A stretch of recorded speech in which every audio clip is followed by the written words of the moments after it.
Halo, perkenalkan nama saya Yul Christopher Snewe, saya dari Prodi Manajemen Bisnis. Nah, sebelumnya mohon maaf karena saya membuat video ini saat berada di dalam mobil dikarenakan saya sedang berada di Kabupaten Maibrat, Papua Barat Daya, di mana jaringan di tempat saya ini agak terkendala karena berada di lokasi proyek. Nah, saat ini saya akan membawakan tentang materi yang bersangkutan tentang pemerintahan dalam perdagangan. Dalam hal ini, pemerintah Indonesia yang mempengaruhi atau mengatur perdagangan barang jasa yang ada di Indonesia ataupun barang-barang yang diekspor ke luar negeri maupun diimpor ke dalam negeri. Nah, seperti yang kita ketahui bahwa dalam perdagangan internasional ataupun perdagangan domestik, pemerintah dapat saja ikut serta maupun mencampuri perdagangan yang terjadi. Hal ini dikarenakan beberapa hal, diantaranya karena pemerintah ingin memproteksi perdagangan yang terjadi. Nah, memproteksi industri skala kecil, mengurangi pengangguran, menjaga keamanan negara, melindungi budaya nasional, dan sebagainya. Banyak hal yang menjadi alasan bagi pemerintah suatu negara dalam mengintervensi perdagangan yang dilakukan dalam atau di luar negaranya, yang dilakukan oleh masyarakatnya. Dan pemerintah Indonesia juga seringkali melakukan hal ini. Nah, salah satu yang jelas biasanya ditemukan pada saat akan diperingati Hari Raya Besar umat Muslim, Idul Fitri, dan umat Kristen, Hari Raya Natal, dan menjelang Tahun Baru.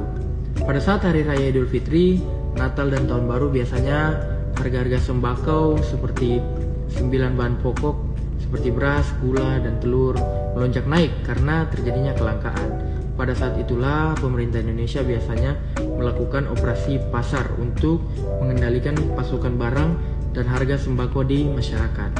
Operasi pasar ini sangat membantu masyarakat di mana pemerintah menyuplai sembako ke pasar dan juga menetapkan harga jual yang diberikan pedagang kepada masyarakat, sehingga para pedagang tidak bisa memberikan harga yang terlalu tinggi ke masyarakat.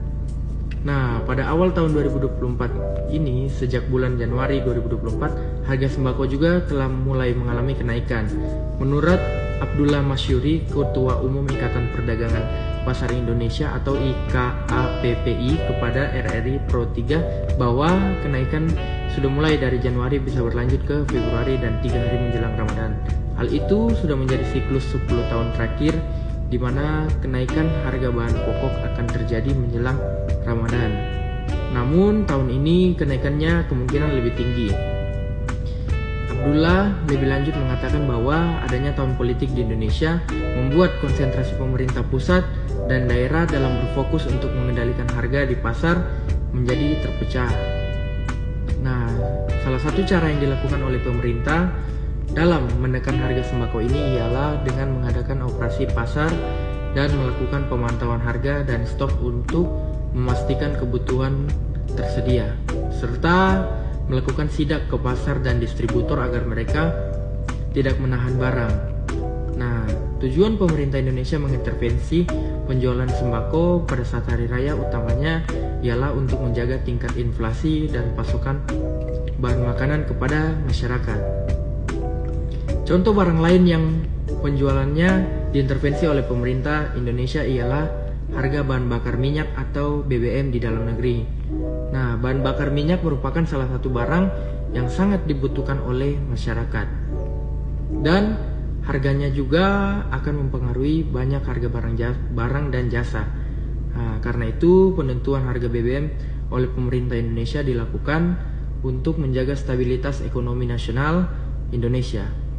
Fluktuasi harga BBM dapat berdampak pada inflasi dan biaya hidup masyarakat, sehingga pemerintah menetapkan harga jual BBM agar inflasi terkendali dan memberikan kepastian harga kepada konsumen dan produsen. Nah, penetapan harga BBM juga untuk melindungi konsumen dan kenaikan harga jual yang tidak wajar. Demikianlah presentasi saya untuk mata kuliah International Business tentang pengaruh pemerintah Indonesia dalam perdagangan. Saya Yul Christopher Snewe mengucapkan terima kasih.